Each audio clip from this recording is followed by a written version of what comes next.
السلام عليكم ورحمة الله وبركاته. الحمد لله وكفى وسلام على عباده الذين اصطفى، أما بعد، فقد قال رسول الله صلى الله عليه وسلم: أكبر الكبائر 7: الإشراك بالله، وعقوق الوالدين، وقتل النفس، ويمين الغموس، وأكل الربا، وأكل مال اليتيم، وشهادة الزور، أو كما قال عليه الصلاة والسلام. وقال عليه الصلاة والسلام: الإيمان 60 شعبة، وفي رواية أخرى: الإيمان 70 شعبة، أولها لا إله إلا الله، وآخرها إماطة الأذى عن الطريق، والحياء شعبة من الإيمان، أو كما قال عليه الصلاة والسلام. واجب الاحترام حضرات علماء کرام, আজিজ তালাবা, ধর্মপ্রাণ ধর্মভীরু সর্বস্তরের সম্মানিত মুসল্লিয়ান আযম, আল্লাহ জাল্লা শানুহু আম্মা নাওয়ালুহু আমাদেরকে তার মহান ঘরে হাজির দিবার তৌফিক দান করে গৌরবান্বিত করেছেন, সৌভাগ্যমণ্ডিত করেছেন, ধন্য করেছেন। শুকর আদায় করি আলহামদুলিল্লাহ। প্রিয় উপস্থিতি, আমাদের জন্য অন্যতম বড় শুকরের বিষয় হলো আল্লাহ তাআলা আমাদেরকে আশরাফুল মাখলুকাত, সৃষ্টির অন্যতম সেরা, সম্মানিত হিসেবে তৈরি করেছেন। গোটা সৃষ্টিকুলের মধ্যে অন্যতম সেরা সৃষ্টি হিসেবে সৃষ্টি করেছেন, সর্বশ্রেষ্ঠ হিসেবে সৃষ্টি করেছেন এটা বলা মুশকিল, তবে সৃষ্টির অন্যতম সেরা হিসেবে সৃষ্টি করেছেন এটা নিশ্চিতভাবে বলা যায়। কারণ কোরআনে কারীমে ইরশাদ হয়েছে, ওয়ালাকাদ কাররামনা বনি আদম, সূরা বনি ইসরাঈলের আয়াত। ওয়ালাকাদ কাররামনা বনি আদম ওয়া হামালনাহুম ফিল বাররি ওয়াল বাহর ওয়া রাযাকনাহুম মিনাত তাইয়্যিবাত ওয়া ফাদ্দালনাহুম আলা কাসীরিম মিম্মান খালাকনা তাফদীলা। নিশ্চয় আমি সৃষ্টি করেছি বনি আদমকে, আদম সন্তানকে নিশ্চয় আমি সম্মানিত করেছি। আদম সন্তানকে একবারের সম্মানের চূড়ান্ত সীমায় নিয়ে গেছি তা নয়, কাররামনা বাবে তাফঈল থেকে ইস্তেমাল করা হয়েছে, যার মধ্যে তাদরিজের খাসিয়ত পাওয়া যায়।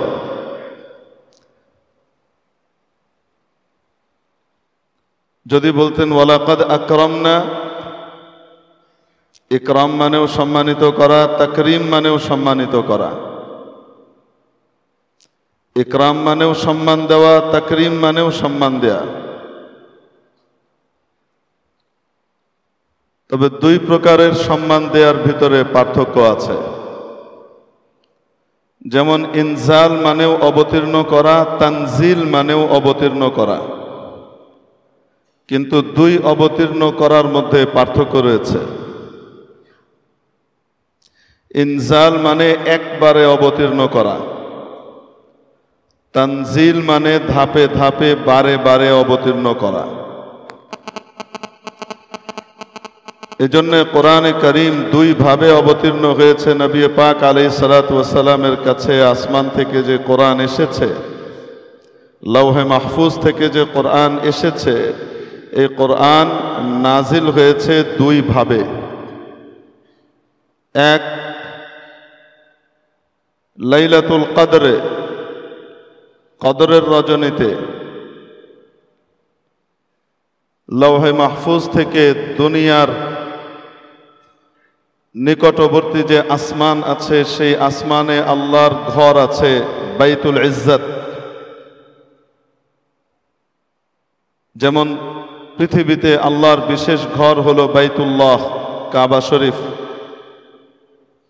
প্রথম আসমানে আল্লাহর যে বিশেষ ঘর আছে তার নাম বাইতুল ইজ্জত। প্রতি আসমানে আল্লাহ তাআলার এরকম বিশেষ একটি করে ঘর আছে। সপ্তম আসমানে যে ঘরটা আছে তার নাম বাইতুল মামুর। আল্লাহ তাবারাক ওয়া তাআলা কদরের রজনীতে লৌহে মাহফুজ থেকে পুরো কোরআনে কারীম একসাথে দুনিয়ার আসমান বাইতুল ইজ্জতে নাজিল করে দিয়েছিলেন। এই নাজিল করাটা ছিল একবারে। এরপরে নবীজি সাল্লাল্লাহু আলাইহি ওয়াসাল্লামের 23 বছরের নবুয়তের জমানায় যখন যতটুকু আল্লাহ প্রয়োজন মনে করেছেন ততটুকু ধাপে ধাপে ধাপে ধাপে একটু একটু করে নবীজির কাছে অবতীর্ণ করেছেন। প্রথম আসমান থেকে আবার পাঠিয়েছেন কোথায়? নবীজির কাছে।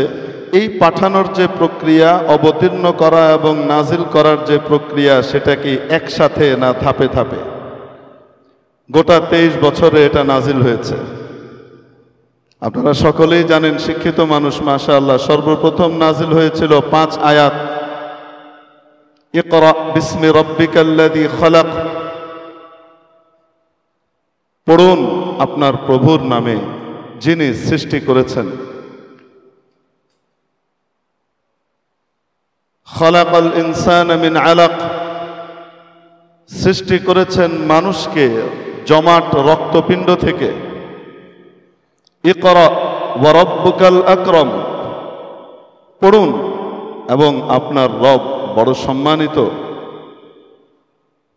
আল্লাযী আল্লামা বিল কলম, যিনি শিক্ষা দিয়েছেন কলমের মাধ্যমে।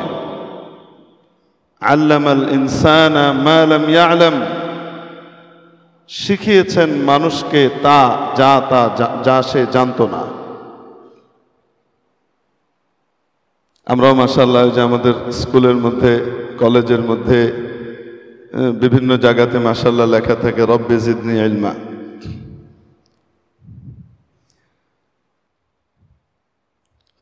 প্রভু আমার জ্ঞান বাড়িয়ে দেন।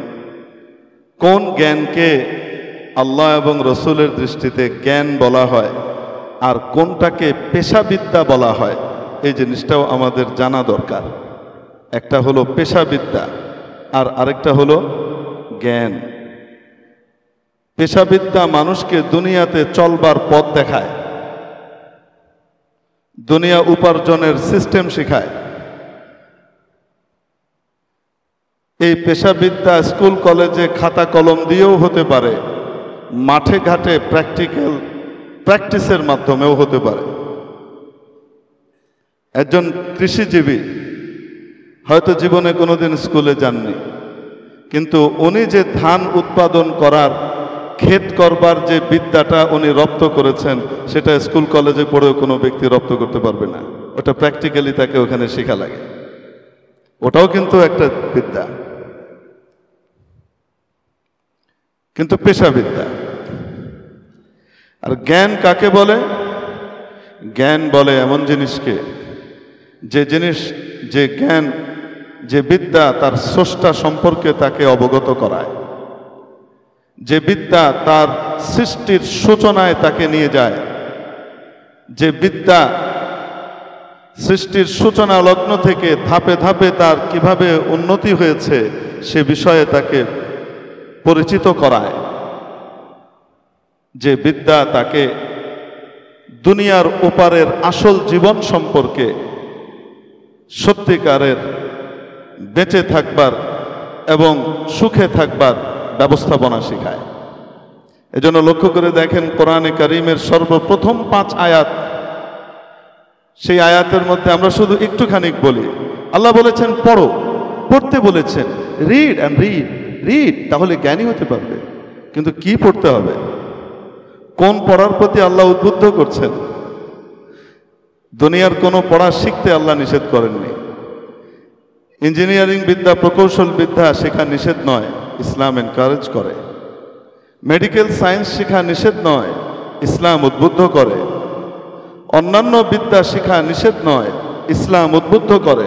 কিন্তু ইসলাম বলে তুমি যাই শিখো না কেন, সবার আগে তুমি তোমার রবকে চেনো, সবার আগে তুমি তোমার মনিবকে চেনো, সবার আগে যিনি তোমাকে সৃষ্টি করেছেন, তোমাকে নাই থেকে হ্যাঁ এবং অস্তিত্বের মধ্যে এনেছেন, তাকে সবার আগে চেনো এবং তার গোলামি করবার জন্য নিজেকে সঁপে দাও, তাহলেই তুমি সত্যিকারের জ্ঞানী।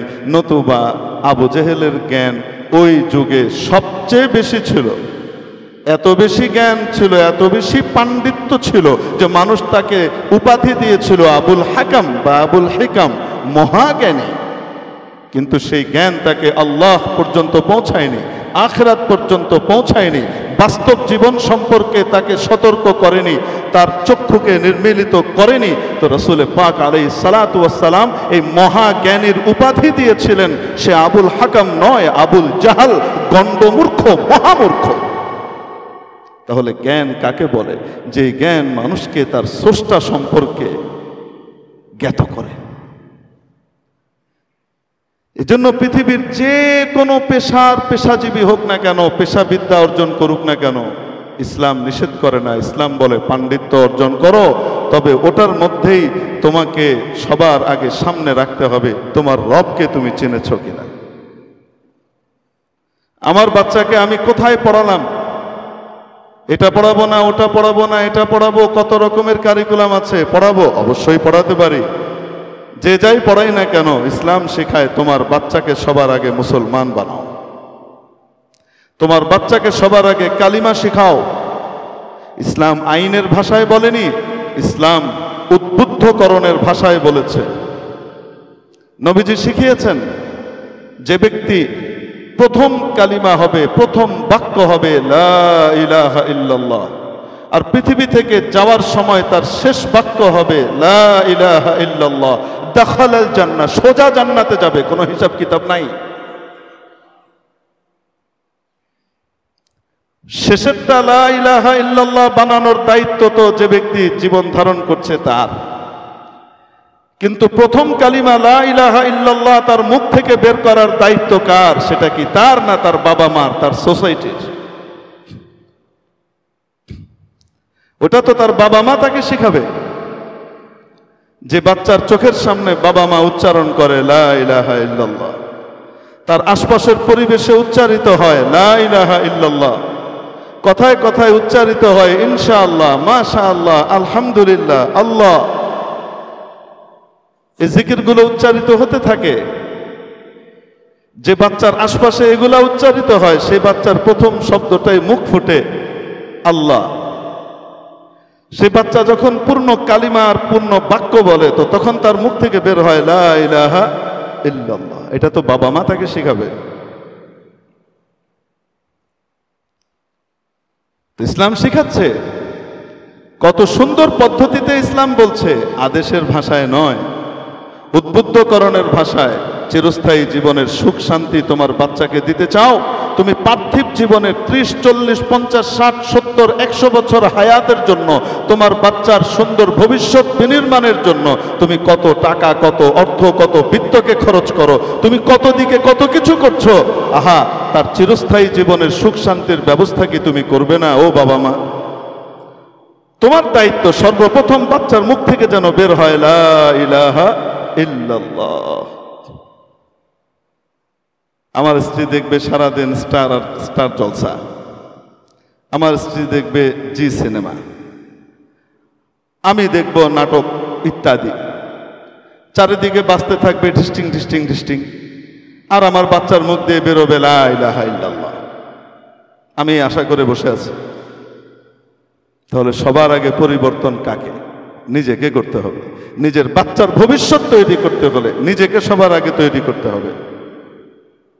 মেরে মুহতারাম দোস্ত, পৃথিবীতে মানুষকে সুখ শান্তি সমৃদ্ধির পথ দেখাবার জন্যে, একজন মানুষকে সুপথ প্রাপ্ত বানাবার জন্যে মানুষ কি করে? মানুষের যে প্রজেক্ট আছে, স্কিম আছে, গোটা পৃথিবীর যে স্কিম আছে, কখন থেকে শুরু হয় বলেন তো স্কিমটা একজন ব্যক্তির জন্য? তার জন্মের আগ থেকে না জন্মের পরে? যে স্কিমটাই দেয়া আছে যে এই বাচ্চাটাকে উচ্চশিক্ষিত করতে হবে, সেই উচ্চশিক্ষিত করতে হবে, সেটাকে 2 বছর বয়স থেকেই তার স্কিম শুরু হয়? না 3, 3.5 বছর, 4 বছর হলে তাকে প্লে গ্রুপে পাঠাও, তারপরে কি যেন প্রি কত কিছু আছে, তারপরে গিয়ে 1। আমাদের বুড়ো মানুষ যারা ছিলেন, যারা বড় বড় ইঞ্জিনিয়ার ডাক্তার হয়েছেন, তাদের এত চংভং ছিল না। ওই বইটা হাতে নিয়ে বেরোইতেন সকাল 10টায়, সকালবেলায় যেতেন মক্তবে, ফজরের নামাজের পরে দাদা দাদি নানা নানি সব উঠে পাঠায় দিত, ওঠ যা মসজিদে যা, মসজিদে গিয়ে মক্তবে পড়ে আয়। আলিফ বা, ওই সময় আলিফ বা তাসা এত উন্নত সিস্টেমের শিক্ষকও ছিল না আমাদের দেশে, কিন্তু আলহামদুলিল্লাহ যারা ছিলেন তাদের মাধ্যমে আমরা তো দিনটা পেয়েছি, এজন্য তাদের প্রতি আমরা কৃতজ্ঞ। তারা সেই পুরনো সিস্টেমে পড়াতেন, আলিফ বে তে সে জিম হে খে, পড়তো কি পড়তো না? ওই পড়ে টড়ে তারপরে এসেছে। তারপরে এসে 9টার দিকে নাস্তা টাস্তা করে বইটই হাতে টাতে নিয়ে, আমার বই, অঙ্ক টঙ্ক এগুলা কিছু নিয়ে সরে সরে নিয়ে ঠুস ঠুস করতে করতে স্কুলে গিয়েছে 10টায়। ছোট বাচ্চারা 1টার ভিতরে ফিরে এসেছে, বড়রা গিয়ে বিকাল 4টা 5টা পর্যন্ত পড়ে তারপরে ফিরে এসেছে।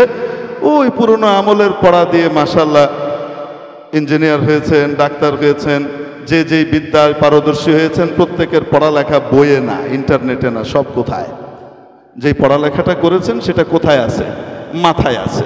সেই পুরনো আমলের এই পড়ে তারা কিন্তু সব কিছু মাথায় রপ্ত করেছেন। আমাদের কিন্তু সব ডিভাইসের ভিতরে থাকে। কোনো কিছু জিজ্ঞেস করলে, একটা সূত্র জিজ্ঞেস করলে, দাঁড়ান এটা নেটে সুন্দরী আছে, আমি এখন লিখে দিচ্ছি, টুক টুক টুক টুক টুক টুক টুক টুক, এই যে। তো বিদ্যা যতক্ষণ পর্যন্ত ডিভাইসের ভিতরে আছে ততক্ষণ সেটা আমার না, সেটা অন্য কারো। আমার ভিতরে আনতে হলে আমাকে কিন্তু পড়ালেখা করতে হবে, খাটতে হবে, মেহনত করতে হবে। আমাদের মুরব্বীরা যে মেহনত করে পড়ালেখা করেছেন এবং তাদের ভিতরে মাশাআল্লাহ বাবা মা মুরব্বী ইত্যাদির প্রতি, অন্যান্যদের প্রতি যে আদব কায়দার, আদব লেহাজের যে বিশাল এক কৃষ্টি সংস্কৃতি সভ্যতা, ওটা কিন্তু আস্তে আস্তে বিলুপ্ত হয়ে যাচ্ছে। আমাদের কিন্তু আসলে মানবতা, মনুষ্যত্বের সর্বোচ্চ চূড়ায় আরোহণ করা দরকার, শুধু পুঁথিগত বিদ্যা নয়, আমাদেরকে আরও উন্নত চরিত্র অবলম্বন করা দরকার। আল্লাহ তাআলা আমাদের গোটা সমাজকে তৌফিক দান করেন। আসলে এটা আসে শিক্ষা ব্যবস্থার মাধ্যমে।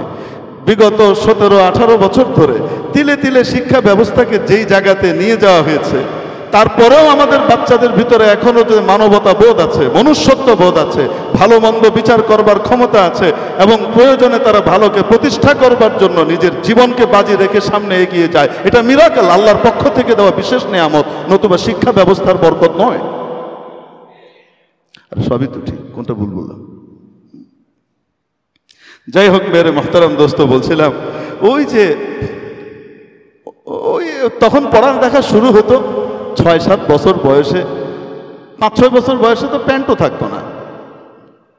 10-11 বছর বয়সেও প্যান্ট একটা পরে পুকুরের সামনে গিয়ে তারপরে বিসমিল্লাহ বলে ওইটা খুলে পাশে রেখে পুকুরে ঝাঁপ দিয়ে ওইটা তারপরে আবার ওইটা পরে টরে চলে আসতো। কাপড়েরও এত আধিক্য ছিল না।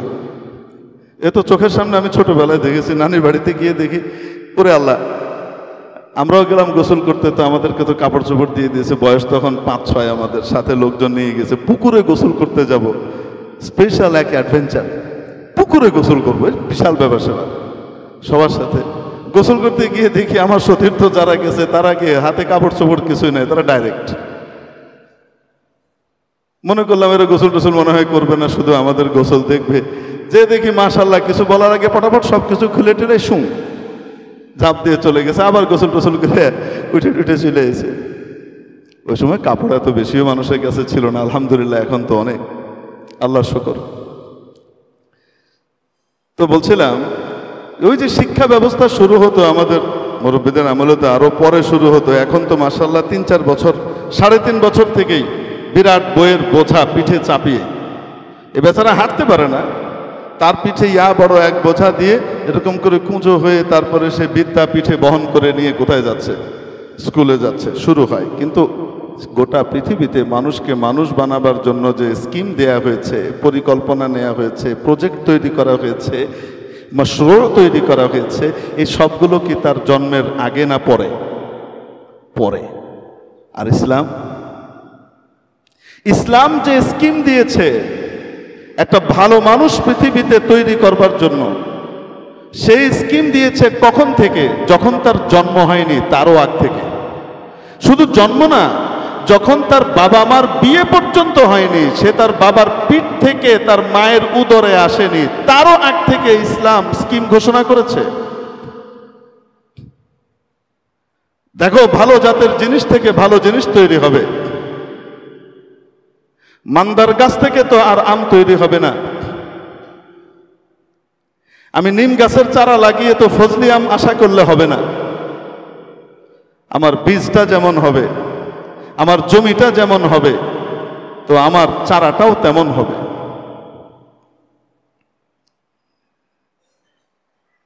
বাবা এবং মায়ের মাধ্যমে আল্লাহ তাবারক ওয়া তাআলা দুনিয়াতে মানুষ আনেন। বাবা মার শরীর যদি হালাল রক্তে প্রতিপালিত হয়, বাবা মার ভিতরে যদি ঈমানদারি থাকে, বাবা মার ভেতরে যদি আল্লাহকে মানার যোগ্যতা থাকে, তাহলে সন্তানের ভিতরেও সেটার প্রভাব এবং আসর পড়ে। হারাম দিয়ে প্রতিপালিত শরীর দিয়ে কখনোই নেককার পরহেজগার আব্দুল কাদের জিলানী সাহেব পয়দা হবে না, জুনায়েদে বাগদাদি পয়দা হবে না।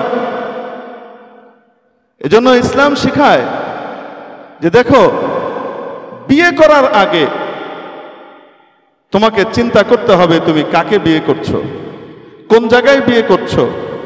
বিয়ে করে মানুষ কয় দিক দেখে। ইহুদিরা দেখতো এক জিনিস, খ্রিস্টানরা দেখতো আরেক জিনিস, আরবের সম্ভ্রান্ত বংশীয় লোকজন দেখতো আরেক জিনিস। ইসলাম বলে এগুলার কোনোটাই না, মূল হবে অন্য কিছু। নবীজি সাল্লাল্লাহু আলাইহি সাল্লাম ইরশাদ করেন, তুনকাহুল মারআতু লিআরবা', একজন নারীকে বিয়ে করা হয় চার জিনিস দেখে। লিমালিহা, টাকা পয়সা দেখে, পাত্তি দেখে। ইহুদিদের চল ছিল এটা। ইহুদিরা, আল্লাহ তাআলা এনাদেরকে খুব ভালো লোভী বানিয়েছেন বংশানুক্রমে। যদি এক্সেপশন থাকে, বিপরীত যদি দেখেন ব্যতিক্রম, সেটা এক্সেপশন।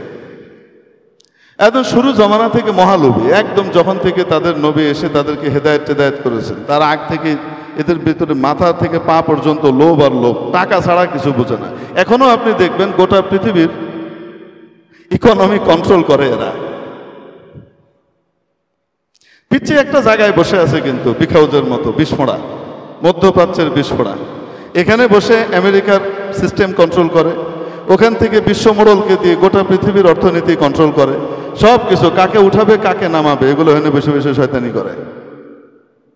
টাকার সাথে এদের সম্পর্ক বহু আগে।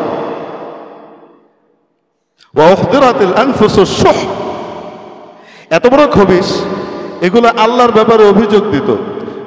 ওয়াকালাতিল ইয়াহুদু ইয়াদুল্লাহি মাগলুলা, আল্লাহর হাত তালা মারা, বন্ধ। ইহুদিরা বলে, কি বলতো? আল্লাহর হাত কি তালা মারা, বন্ধ। এজন্যই তো তার নবীরে টাকা পয়সা দেয় না, তার অনুসারীদেরকে টাকা পয়সা দেয় না। আল্লাহর হাত তালা মারা, বন্ধ। আল্লাহ তাআলা বলেন, আল্লাহর হাত বন্ধ না, তোদের হাত বন্ধ। আর যা কইছিস এগুলো একদম নোট করে রাখা হয়েছে, টাইম মতো বাজানো হবে, টাইম মতো, সময় মতো, একদম ঠিকঠাক মতো, মাথা থেকে পা পর্যন্ত একদম সূর্য উঠানো হবে জায়গা মতো। যা বলার বল। তো ইহুদিরা দেখতো টাকা পয়সা, মেয়ের টাকা পয়সা দেখবে, বাপ ধনী কিনা, ঢাকা শহরে বাড়ি আছে কিনা, সব খুঁজে টুজে এসে ঢাকা শহরে বাড়ি আছে, ফ্ল্যাট আছে, আছে, টাকা দিয়ে বিয়ে করা। এই টাকা দেখে বিয়ে করা, এটা হলো ইহুদিদের সিস্টেম, লিমালিহা। খ্রিস্টানরা দেখতো রূপ সৌন্দর্য, ওয়ালি জামা আলিহা। নবীজি বলেন ওয়ালি জামা আলিহা, 2 নম্বর হলো রূপ সৌন্দর্য দেখে বিয়ে করা। শুধু রূপবতী দেখে যদি বিয়ে করে আর অন্য জিনিস না দেখে, তাহলে ইনশাআল্লাহ তাআলা সারা জীবন কান ধরে উঠবস করার জন্য আঙ্গুলের ইশারায় রেডি হয়ে বয়ে থাকেন। গলার ভিতরে জিঞ্জির লাগবে, উঠবেন, বসবেন। শুধু যদি রূপ সৌন্দর্য দেখে বিয়ে করা হয়। ওয়ালি হাসাবিহা, আরবরা এদের চাইতে বুদ্ধিমান ছিল। এরা দেখতো বংশ কৌলিন্য, চৌধুরী কিনা, খান কিনা, পাঠান কিনা, এটা কিনা, ওটা কিনা, আমাদের উচ্চ বংশীয় কিনা। তারা বংশ কৌলিন্য দেখতেন। এবং বাংলায় একটা কথাও আছে, জাতের মেয়ে কালোও ভালো, গঙ্গার জল ঘোলাও ভালো। বংশ যদি ভালো থাকে তো তাহলে অন্যান্য গুণগুলা না থাকলেও দুনিয়ার জীবনটা মোটামুটি সুন্দর হয়। এটা বলে মানুষ, আরবরা এটাকে ফলো করত। এই কথা এসেছে গঙ্গার জল ঘোলাও ভালো। এখান থেকে আপনাকে বুঝে নিতে হবে এই কথাটার উৎপত্তি কোত্থেকে এসেছে। এটা মুসলমানদের তরফ থেকে কিন্তু নয়। গঙ্গাকে স্পেশাল মর্যাদা দেওয়া, মা গঙ্গা হিসেবে তাকে আখ্যায়িত করা, এটা কাদের চেতনা? মুসলমানদের। আমাদের মূর্তি পূজক ভাইদের। তো হুজুর ওদেরকে ভাই বললেন। ভাই তো আমার বংশীয় ভাই, তো মুসলমান আমার ধর্মীয় ভাই। যত অমুসলিম আছে তারা আমাদের বংশীয় ভাই। আমাদের আব্বা আম্মা হযরত আদম আলাইহিস সালাম, হযরত হাওয়া রাদিয়াল্লাহু তাআলা আনহার বংশধর, এজন্য বংশীয় ভাই, কিন্তু ধর্মীয় ভাই নয়। তো পৌত্তলিকদের ভিতরে এই চল ছিল, এবং আরবের ওরাও ছিল পৌত্তলিক, মূর্তি পূজক। ওই জিনিস এখানেও এসছে ওইভাবে, বংশ কৌলিন্য দেখে বিয়ে করা, এটা তারা করত। আর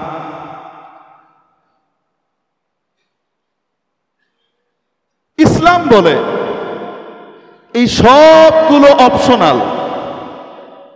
যেগুলো উল্লেখ করা হলো এগুলো অপশনাল, থাকলে ভালো, না থাকলে কোনো অসুবিধা নাই। কিন্তু মৌলিক জিনিস যেটা দেখতে হবে, 1 নম্বর, সেটা হলো ওয়ালি দীনিহা, তার দিনদারি পরহেজগারি দেখে বিয়ে করা।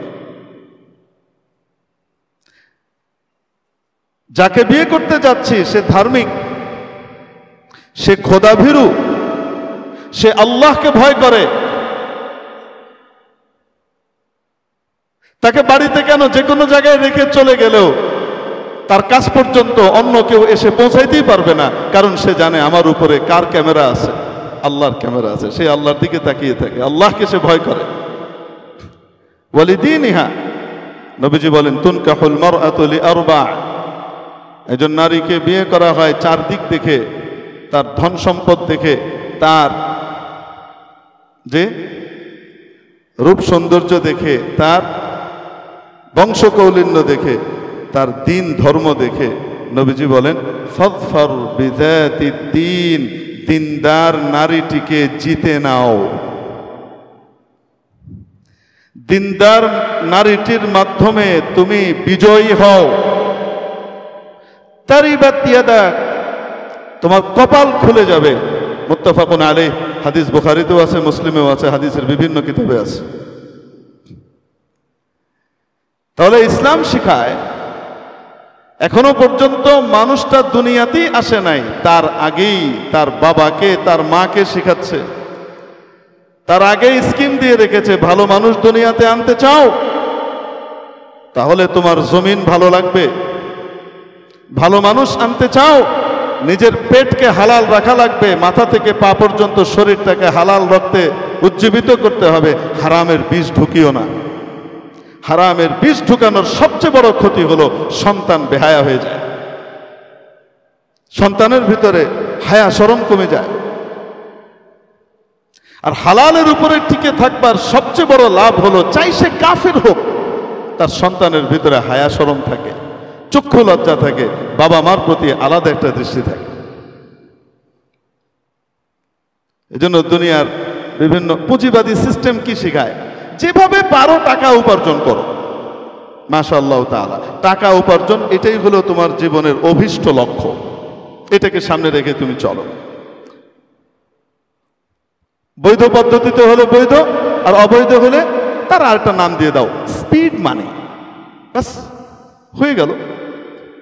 এখন মনে করেন আপনাকে একটা কথা সুন্দর করে বলে, মল আছে না পায়খানা, এটাকে যদি খুব সুন্দর করে কেটে টেটে সুন্দর করে এরকম সাইজ করে গাজরের হালুয়ার মতো বানিয়ে তারপরে এটাকে শুকিয়ে উপরে চমৎকার ফয়েল দিয়ে মুড়িয়ে তারপরে সুন্দর করে লিখে রাখা হয়, আর লিখে রাখা হলো গাজরের হালুয়া। তো গাজরের হালুয়া লেখার কারণে ওই জিনিসটার নাম আর আমি নিচ্ছি না, ওইটা কি গাজরের হালুয়া হয়ে গেছে? 2 নম্বরে হারাম, ঘুষের টাকার নাম। সাবেক এক মন্ত্রী বলেছিল এটা তো স্পিড মানি, অসুবিধা কি? আল্লাহ হেদায়েত দান করুন, হেদায়েতে তো সময় নাই, আল্লাহ নিয়ে গেছেন, আল্লাহ মাফ করে দিয়ে জান্নাত দিয়ে দেখ, দোয়া করি আল্লাহ মাফ করে দেখ সবাইকে। তো এটার নাম স্পিড মানি দিয়ে দিলেই কি এটা স্পিড মানি হয়ে গেল, হালাল হয়ে গেল? আপনাদের কি মনে হয়? না হারাম। হারাম তো হারামই।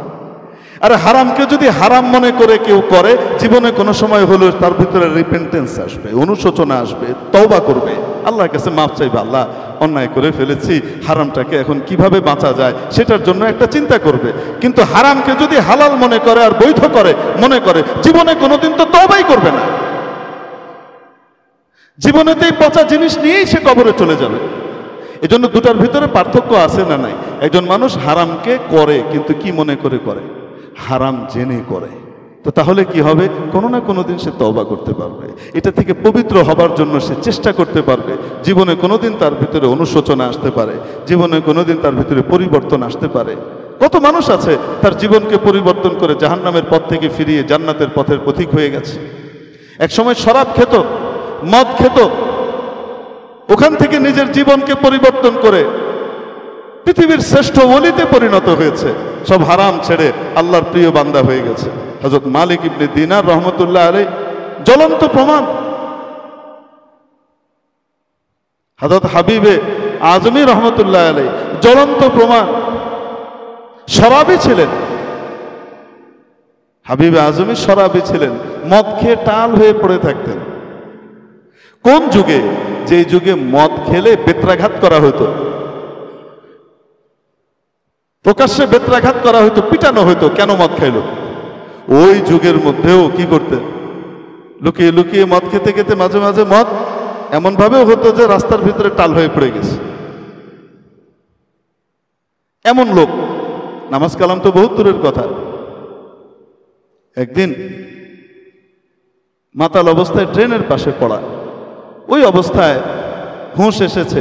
হুঁশ আসার পরে দেখে একটু দূরে বিসমিল্লাহির রহমানির রহিম লেখা একটা কাগজ পড়ে আছে।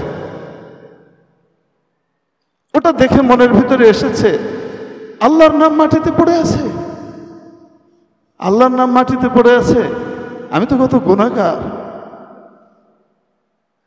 ওটাকে উঠিয়ে নিয়ে সুন্দর করে ধুয়ে পরিষ্কার করে আল্লাহর নাম, এটার প্রতি সম্মান দেখিয়ে উপরে রেখে দিয়েছে। রাতে স্বপ্ন দেখতেছে, কেউ এসে বলছে হাবিব, গায়েবী আওয়াজ আসতেছে, হাবিব আমার নামের প্রতি তুমি যে ইজ্জত প্রদর্শন করেছো, তোমাকে আমি নিকৃষ্ট স্তর থেকে উৎকৃষ্ট স্তরে নিয়ে আসলাম। সকালবেলায় তওবা করেছেন, যুগশ্রেষ্ঠ ওলি হয়ে গেছেন। কত মানুষ দুনিয়ায় তার হারাম কাজ থেকে ফিরে হালাল পথে এসে দুনিয়ার সবচেয়ে উন্নত স্তরে চলে গেছে, আল্লাহর নিকটবর্তী বান্দা হয়ে গেছে। কখন হয়? যখন সে হারামকে হারাম জানে, হারাম মনে করে। আর যদি মনে করে এটা হালাল বৈধ, তাহলে কি তওবা করবে? অনুশোচনা কি আসবে? এজন্য এই সমস্ত স্পিড মানি টানি বলে মলমূত্রকে হালুয়া বানানোর প্রয়াস চালানো ঠিক নয়। আল্লাহ তাবারক ওয়া তাআলা আমাদেরকে বাঁচবার তৌফিক দান করেন। কোনো ব্যক্তির ভিতরে যখন হালালের উপরে চলবার যোগ্যতা তৈরি হয়, পেটটাকে হালাল রাখে, অল্পই হোক, অল্পই তার ইনকাম, হালাল কিন্তু কমই হয় রে ভাই। হালালের ভিতরে রাতারাতি ধনী হওয়ার কোনো সিস্টেম নাই। খেটে খুঁটে দিনে দিনে আস্তে আস্তে তিলে তিলে ধনী হয়। হঠাৎ রাতের বেলায় ফকির ছিল, সকালবেলায় আঙুল ফুলে কলা গাছ হয়ে গেছে, বট গাছ হয়ে গেছে, এরকম হয় না। ইসলামের ভিতরে এমন কোনো সিস্টেমই নেই। হ্যাঁ আছে, যদি উত্তরাধিকার সূত্রে পায় অথবা যদি কেউ তাকে গিফট করে দেয় তাহলে সেটা ভিন্ন কথা। কিন্তু নর্মালি খেটে খুঁটে কেউ কি করবে? সকাল রাতের বেলায় গরিব ছিল, সকালবেলায় বিশাল ধনী হয়ে গেছে, হুট করে ঘুম থেকে উঠে দেখে, এরকম কোনো সিস্টেমই নেই। মেরে মুহতারাম দোস্ত, তো ইসলাম শিখায় নিজেকে হালালের উপরে রাখো। 2, তোমার স্ত্রী যাকে তুমি গ্রহণ করবে তার ভিতরে দিনদারির দিকটাকে সবচেয়ে আগে প্রাধান্য দাও। সে দিনদার, পরহেজগার, আল্লাহ ভীরু। এবার তোমাদের মাঝখানে যে সম্পর্ক হবে, এই সম্পর্কের ভিতরে আল্লাহ তাবারাকা ওয়া তাআলা আরো উৎকৃষ্ট মানের ভালো মানুষ পয়দা করবেন। উৎকৃষ্ট মানের ভালো মানুষ পয়দা করবেন। হযরত শেখ সাদি রহমতুল্লাহ আলাইহি অদ্ভুত কথা বলেছেন। ভদ্রলোক যেমন বড় কবি ছিলেন, তার পুরা গ্রন্থগুলো গবেষণা করলে দেখা যায় একজন বড় সমাজবিজ্ঞানী এবং রাষ্ট্রবিজ্ঞানীও ছিলেন। ওনার গুলিস্তার ভিতরে 8টা চ্যাপ্টার, তার ভিতরে প্রথম চ্যাপ্টারই হলো রাষ্ট্রবিজ্ঞান নিয়ে লম্বা চড়া আলোচনা।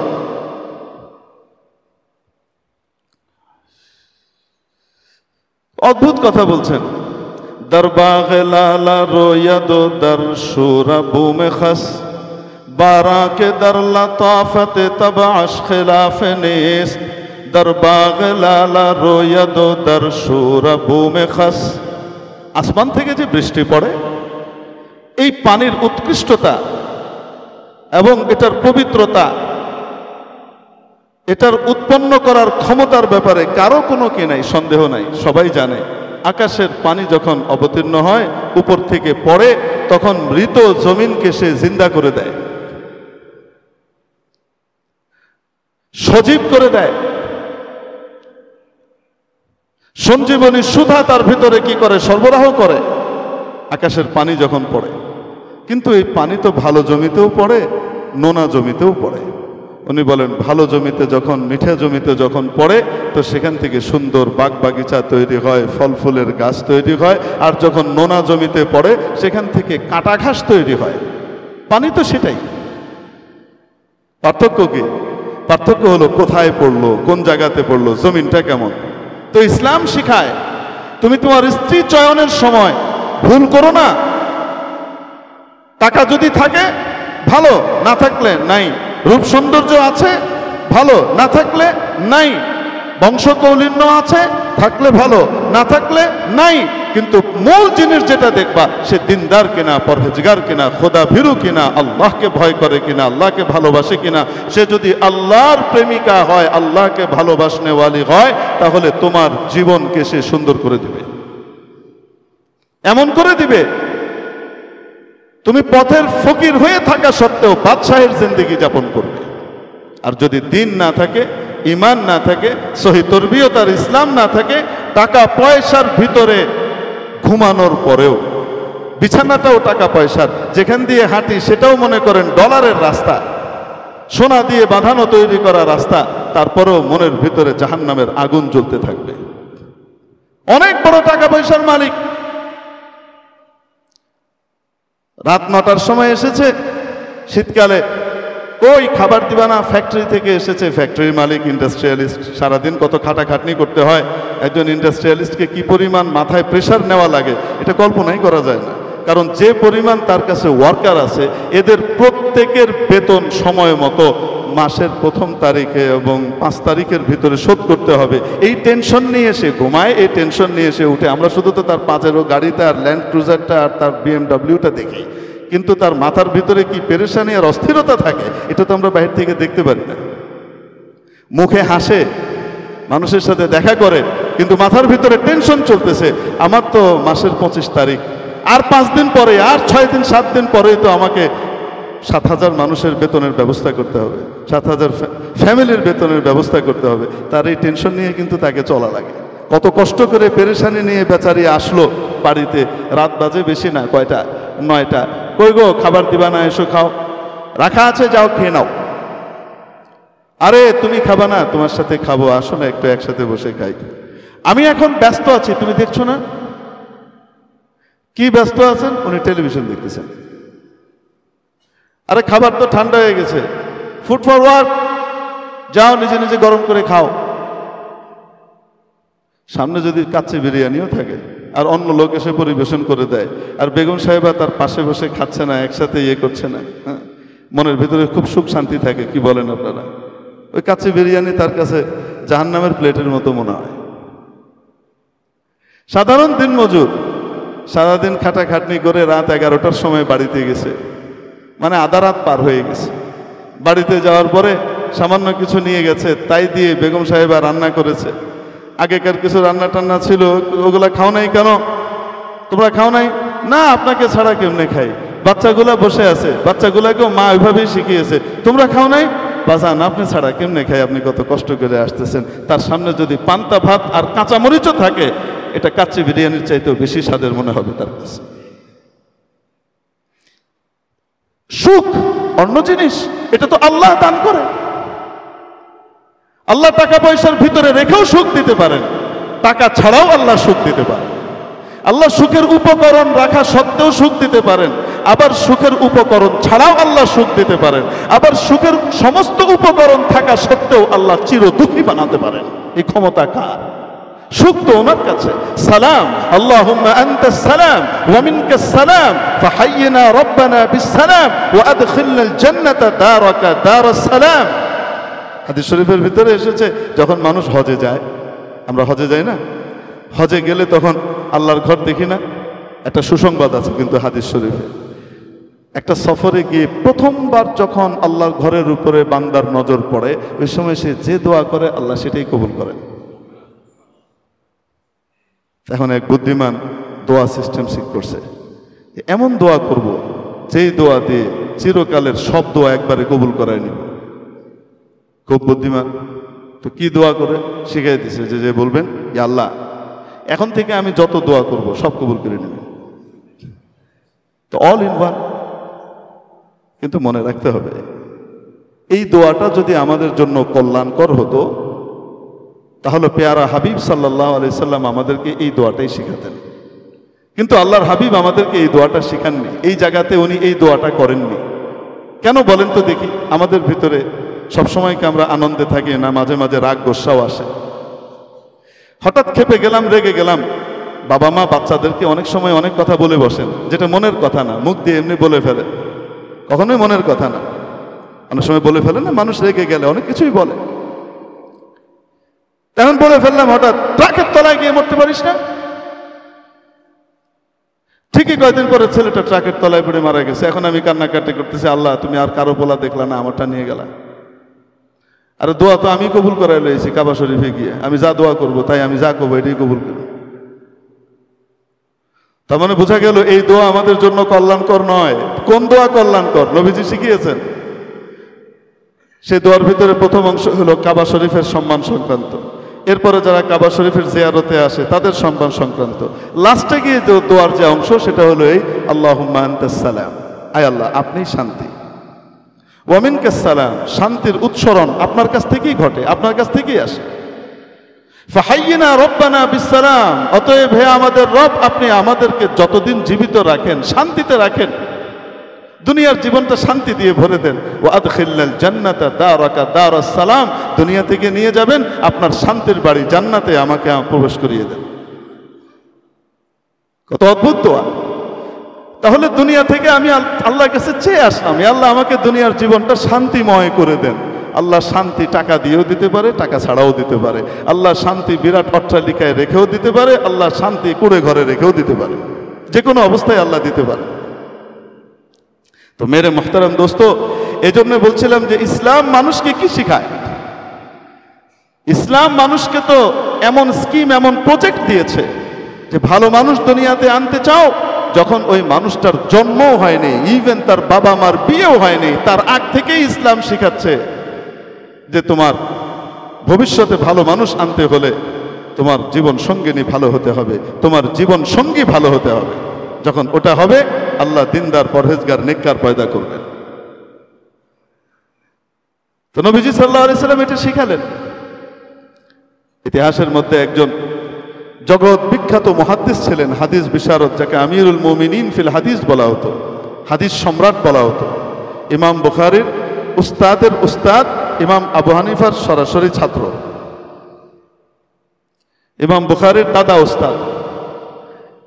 এবং ইমাম বুখারী আক্ষেপ করে, আফসোস করে বলেছিলেন, ইস, আমার জীবনের সমস্ত হাদিস দিয়ে দিতে আমি রাজি ছিলাম যদি শুধু আব্দুল্লাহ ইবনে মুবারকের কাছে আমি একটা হাদিস পড়তে পারতাম, এটার বিনিময়ে।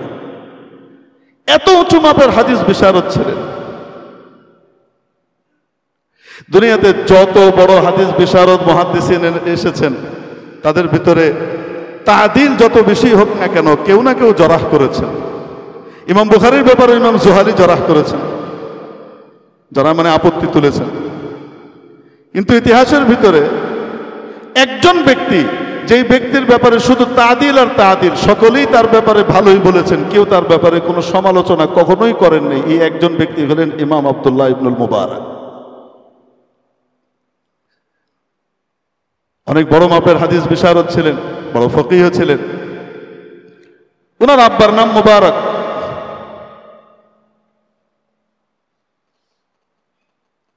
দুটো ঘটনা আছে। একদিন নদীর পাড় দিয়ে হেঁটে যাচ্ছিলেন মুবারক, যেতে যেতে দেখে নদীর উজান থেকে পানিতে বেয়ে একটা আপেল এসেছে। কি এসেছে? আপেল। উজান থেকে আসছে। তো ভেসে ভেসে যেটা আছে সেটা কি কারো মালিকানাধীন? ওইটা তো এমনিই মানুষ জানে যেটা চলে গেছে, এটা কারো না, নষ্ট হয়ে যাবে জিনিসটা। ওটা পেয়েছেন, খেয়ে ফেলেছেন। খাওয়ার পরে হঠাৎ মনে হয়েছে, কার জিনিস খেলাম, কার জিনিস খেলাম, ইয়াল্লাহ কার জিনিস খেলাম, অনুমতি তো নেই নেই। এখন হঠাৎ চিন্তা করতে করতে ভেবে চিনতে বের করলেন, যেহেতু নদীর উজান থেকে আসছে, তার মানে উপরে গেলে এটার গাছ পাওয়া যেতে পারে বা খোঁজ পাওয়া যেতে পারে। যেতে যেতে যেতে যেতে মাইলের পর মাইল হাঁটতে হাঁটতে হঠাৎ এক জায়গায় দেখে নদীর উপরে একটা আপেলের বাগানের থেকে একটা গাছের শাখা এভাবে ঝুলে আছে, এবং সেটার মধ্যে ওই টাইপেরই আপেল দেখা যায়। তার মানে বোঝা গেল এখান থেকেই হয়তো টুপ করে পড়েছে, সেটা ভেসে ভেসে ওখানে গিয়েছে। বাগানের মালিকের কাছে গেলেন, গিয়ে বললেন, আমি একটা আপেল খেয়ে ফেলেছি, আমাকে মাফ করে দেন, কিয়ামতের দিন আমাকে এটা ধরেন না। আর আমার কাছে টাকা পয়সা নাই যে আমি এটার টাকা আপনাকে দিয়ে দিব, আমার কাছে ওই পয়সাটা নাই, নাহলে আমি আপনাকে এটার বিনিময় দিয়ে দিতাম, আপনি আমাকে মাফ করে দেন। বাগানের মালিক ছেলের দিকে তাকিয়ে বলছে, মাফ করতে পারি, একটা শর্তে। কি শর্ত? বসো। ওখানে বসিয়ে রেখে ভেতরে গিয়েছে, গিয়ে বেগম সাহেবাকে যে বলছে, একটা ভালো ছেলে পেয়েছে, এরকম ছেলে পাওয়া মুশকিল, অদ্ভুত টাইপের একটা ছেলে পেয়েছে। তা আমাদের তো একটা মেয়ে আছে, এই মেয়েটাকে কারোনার কাছে তো বিয়ে দিতে হবে, আমার কাছে মনে হয় এই ছেলেটার কাছে দিলে আমাদের মেয়েটা সুখে থাকবে। ছেলেটা কপর্দকহীন, কিছু নাই, টাকা পয়সা নাই। তো স্ত্রী বলছে, আপনি যেটা ভালো মনে করেন, আমার কোনো আপত্তি নেই। উনি গিয়ে সেই ছেলেকে বলছে, মুবারককে বলছে, আচ্ছা তোমাকে মাফ করতে পারি একটা শর্তে, আমার একটা মেয়ে আছে, এই মেয়েটা অন্ধ, বধির, বোবা, ল্যাংড়া, খোঁড়া, লুলা, এই মেয়েটাকে তোমার বিয়ে করতে হবে। যদি বিয়ে করো, রাজি হও, তোমার সেই আপেলের আমি মাফ করে দেব। এই ব্যক্তির ভিতরে এমন অস্থিরতা যে আল্লাহর কাছে আমার মাফ চাইতে হবে। একটা ল্যাংড়া, খোঁড়া, বধির, কানা, অন্ধ এরকম মেয়েকে বিয়ে করা মানে তো আজীবন কান্দে বয়ে বেড়ানো, সারা জীবন তো এই ভোগান্তি বইতে হবে। অনেকক্ষণ চুপ করে থেকে তারপরে বলছে, এছাড়া আপনি মাফ করবেন না? না, এভাবে মাফ করবো না। আচ্ছা ঠিক আছে, রাজি আমি। তা আপনি মাফ করবেন? বলে, হ্যাঁ মাফ করব। বিয়ে হয়ে গেছে। বিয়ে হওয়ার পরে যখন ঘরে ঢুকেছে, মোবারক ঘরে ঢোকার পরে আস্তাগফিরুল্লাহ বলে চট করে ঘর থেকে বেরোয় এসছে, ছিটকে বেরোয় এসছে। তো শ্বশুর মশাই জিজ্ঞেস করে, কি ব্যাপার, বের হয়ে আসলা কেন? আমাকে মনে হয় কোনো ভুল জায়গায় ঢুকিয়েছেন, ভিতরে অন্য কেউ আছে। কেন? আপনি তো বলেছিলেন ল্যাংড়া, লুলা, অন্ধ, কিন্তু ভিতরে তো এক অপশনই বসে আছে, এটা অন্য কেউ মনে হয়, ভুল জায়গায় ঢুকেছে। তিনি বলছেন যে না, আমার মেয়েকে আমি অন্ধ বলেছি এই জন্যে জীবনে কোনোদিন সে পরপুরুষকে দেখে নাই। আমি আমার মেয়েকে ল্যাংড়া বলেছি এই জন্যে জীবনে কোনোদিন তাকে কোনো পরপুরুষের কাছে যাওয়ার মতো ব্যবস্থা আমি করে দিই নাই, সে যেতে পারে নাই। তাকে আমি লুলা বলেছি এই জন্য এই হাত দিয়ে কোনো পরপুরুষকে কোনোদিন স্পর্শ করে নাই।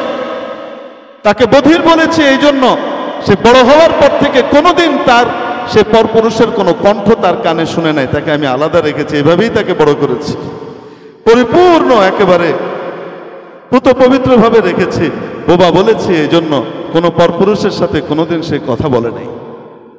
এই জন্য বলেছি এই মেয়ের সাথে বিয়ে হয়ে গেছে, আল্লাহ তাবারাক ওয়া তাআলা এখান থেকে যে সন্তান তৈরি করেছেন সেই সন্তান হলো পৃথিবী খ্যাত শ্রেষ্ঠ হাদিস বিশারদ, হাদিস সম্রাট আব্দুল্লাহ ইবনুল মুবারক। বুখারী খুলেন, মুসলিম খুলেন, তিরমিজি খুলেন, আবু দাউদ খুলেন, মুসনাদে আহমদ খুলেন, তাহাবি খুলেন, হাদিসের এমন কোন কিতাব নাই যেই কিতাবের ভিতরে আব্দুল্লাহ ইবনে মুবারকের রিওয়ায়াত নাই। কিভাবে পয়দা হয়েছে? ইসলাম শিখিয়েছে যে তোমার স্ত্রী চয়নের সময় তোমাকে দেখতে হবে তার দিনদারি কত বেশি। টাকা পয়সা দেখো না, ওটা আল্লাহ এমনিই দিবেন। ধন সম্পদ দেখো না, দিনদারি সবচেয়ে বড় ধন। মেরে মুহতারাম দোস্ত, এই জন্য বলছিলাম যে আল্লাহ তাবারাক ওয়া তাআলা মানুষকে যে দিনদার বানানোর, ভালো মানুষ তৈরি করার যে স্কিম দিয়েছে ইসলাম, সেটা তার জন্মের আগ থেকেই দিয়ে দিয়েছে। যে আলোচনা শুরু করেছিলাম সেটা তো শেষ হয়নি, বরং বলা যায় শুরুই হয়নি। আল্লাহ তৌফিক দিলে ইনশাআল্লাহ আগামী জুমাতে করব। ওয়া আখিরু দাওয়ানা আলহামদুলিল্লাহি রাব্বিল আলামিন। 4 রাকাত ক্বাবলাল জুমা সুন্নাত পড়ে নেই।